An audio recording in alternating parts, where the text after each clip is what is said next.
ദൈവകൃപയിൽ ഞാൻ ആശ്രയിച്ച് അവൻ വഴികളെ ഞാൻ അറിഞ്ഞ്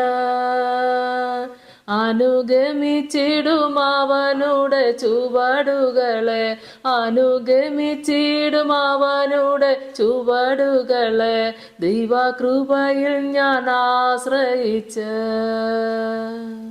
കർത്താവിൽ എനിക്ക് ഏറ്റവും പ്രിയപ്പെട്ടവരെ, 56-ാം സങ്കീർത്തനം അതിൻ്റെ 5 മുതലുള്ള വചനഭാഗങ്ങൾ നമുക്ക് വായിക്കാം. ഇടപെടാതെ അവർ എൻ്റെ വാക്കുകളെ കൂട്ടിക്കളയുന്നു, അവരുടെ വിചാരങ്ങളൊക്കെയും എൻ്റെ നേരെ തിന്മയ്ക്കായിട്ടാകുന്നു. അവർ കൂട്ടം കൂടി ഒളിച്ചിരിക്കുന്നു, എൻ്റെ പ്രാണനായി പതിയിരിക്കും പോലെ അവർ എൻ്റെ കാലടികളെ നോക്കിക്കൊണ്ടിരിക്കുന്നു. നീതികേടിനാൽ അവർ ഒഴിഞ്ഞു പോകുന്നു. ദൈവമേ, നിന്റെ കോപത്തിൽ ജാതികളെ തള്ളിയിടണമേ. സ്തോത്രം. ഇടപെടാതെ അവർ എൻ്റെ വാക്കുകളെ കൂട്ടിക്കളയുന്നു, അവരുടെ വിചാരങ്ങളൊക്കെയും എൻ്റെ നേരെ തിന്മയ്ക്കായിട്ടാകുന്നു. ശത്രു ഒരിക്കലും നന്മ കാണാൻ കുതിക്കുന്നവരല്ലല്ലോ.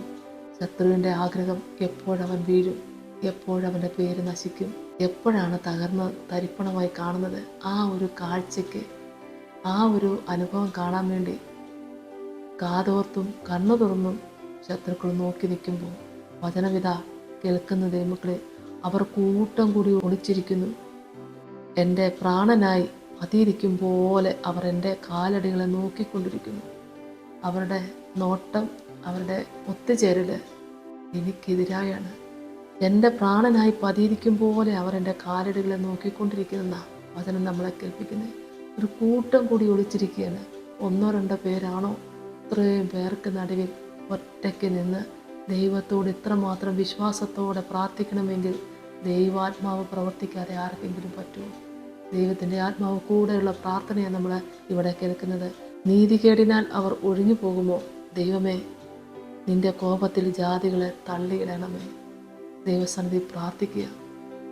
ദൈവമക്കളെ, ഒരു പറ്റം ശത്രുക്കളുടെ മുൻപിൽ കണ്ട് പതറി നിന്നുകൊണ്ട് ദൈവത്തെ പഴിചാരാതെ, തന്നെ നശിപ്പിക്കാനിടയാകാതെ, ഈ സാഹചര്യത്തിൽ വിശ്വാസത്തിൽ ബലപ്പെട്ടുകൊണ്ട് നിന്ന് പ്രാർത്ഥിക്കുന്ന ഈ പ്രാർത്ഥന ഏറ്റവും അനുഗ്രഹമായിരിക്കുന്നു. ദൈവത്തിന് സ്തോത്രം. നമുക്ക് പ്രാർത്ഥിക്കാം. ജീവിതത്തിൽ ഇതുപോലുള്ള അനുഭവങ്ങൾ കടന്നു വരുമ്പോൾ ദൈവമക്കളെ, പ്രശ്നങ്ങളെ നോക്കി പതറിപ്പോകരുത്.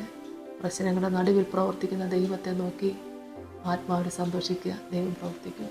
സ്തോത്രം കർത്താവേ, കരുണാസമ്പന്ന എൻ്റെ സ്വർഗീയ നല്ല ദൈവമേ, ഇന്നത്തെ ഈ ശുശ്രൂഷയിൽ പങ്കുചേരുന്ന എല്ലാവർക്കും വേണ്ടി പ്രാർത്ഥിക്കുന്നു.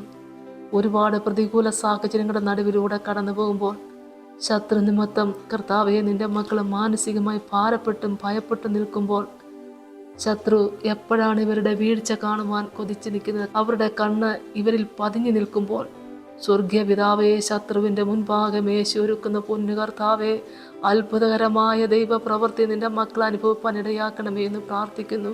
കർത്താവേ, ദാവീദ് രാജാവ് ശത്രുക്കളുടെ മുമ്പാകെ ദൈവസന്നിധിയിൽ നിന്ന് പ്രാർത്ഥിച്ചപ്പോൾ നേടിയെടുത്ത അതേ നന്മ ഇന്നും കർത്താവെ ദൈവത്തിൽ ആശ്രയിക്കുന്ന മക്കൾക്ക് അനുഭവിപ്പാൻ പറ്റുമല്ലപ്പാ. ഞാൻ വിശ്വസിക്കുന്ന ദൈവമേ, ശത്രുക്കൾ നിമിത്തം മനസ്സ് പതറിയും ഭാരപ്പെട്ടും തകർന്നു നിൽക്കുന്ന നിന്റെ മക്കൾക്ക് വേണ്ടിയും പ്രാർത്ഥിക്കുക. ഇന്ന് കർത്താവെ, നിന്റെ മക്കളുടെ ഈ പ്രശ്നത്തിന് വലിയൊരു വിടുതൽ കർത്താവ് ഒരുക്കണമേ എന്ന് പ്രാർത്ഥിക്കുന്നു. കർത്താവെ, തളർന്നു പോകാതെ പതറിപ്പോകാതെ വിശ്വാസത്തിൽ കർത്താവെ ഉറച്ചു നിന്നുകൊണ്ട് വിശ്വാസത്തിൻ്റെ നായകനും പൂർത്തി വരുത്തുന്നതിനുമായ യേശുവിനെ നോക്കിക്കൊണ്ട് ജീവരക്ഷ പ്രാപിപ്പാൻ എല്ലാവരെയും സഹായിക്കണമേ. നിന്റെ മക്കളുടെ പ്രശ്നങ്ങൾക്ക് ഇന്ന് തന്നെ കർത്താവെ പരിഹാരം വരുത്തണമേ. നന്മയ്ക്കായൊരടയാളം കൊടുക്കണേ. എൻ്റെ പ്രാർത്ഥന ദൈവം കേട്ടെന്ന് വിശ്വസിപ്പാൻ തക്കണം നിന്റെ മക്കളെ ദൈവം അനുഗ്രഹിക്കണമേ. പിതാവിൻ്റെയും പുത്രൻ്റെയും പരിശുദ്ധാത്മാവിൻ്റെ നാമത്തിൽ അപേക്ഷിക്കുന്നു. കൃപയോടെ കേൾക്കണമേ. ആമേൻ. യേശുവേ സ്തോത്രം.